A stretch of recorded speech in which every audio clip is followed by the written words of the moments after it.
I'll tell you, did an outstanding job, and it was the offensive line. That first half, both lines, the Pats controlled the line of scrimmage. They pressured Phillip Rivers constantly on defense. Rivers never had a clean pocket in that first half, hardly ever.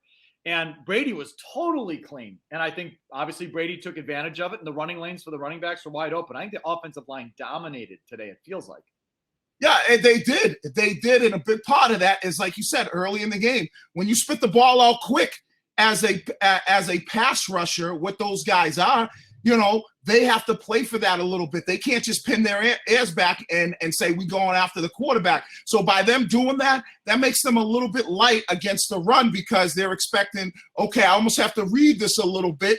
And when you look at Bosa and you look at Ingram, they're really not the type of guys that are known for being like these stout run defenders. And they were able to kind of set them up with the way that they call plays, and when you put Devlin and you put Gronkowski at the point of attack and you bring them 7 DBs in the game, there were a couple times that we saw Gronkowski blocking, what's 33's name? I forget what 33's name is. From the Chargers?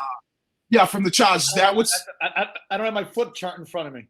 Well, whatever his name is, but there was a couple times he was on the end of the line of scrimmage, and Gronk was just able to manhandle him, and they were able to run the football. So I think it was about Gronk because he wasn't huge in the passing game, obviously, but again, part of that dominant offensive line. You don't have to be big when, like you said, when you're running the ball like that, you don't necessarily have to be big. Brady's getting the ball out to different receivers. And when he got an opportunity to make a catch and make a play, it was a nice run and catch for him. So they didn't need Gronkowski to go out there and catch a ton of balls. And now if you're next week going in KC, maybe you sleep on him a little bit and saying, okay, and now he has a big game next week. So I think Gronkowski is the type of player now, they still do double team him that, hey, we don't need to force the ball to him. We can run the football with Michel.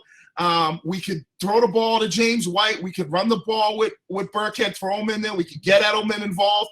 And, Philip Dorsett has kind of played a nice little role in this first game. And when we need to get it to Gronk, if he's there, we'll take advantage of that.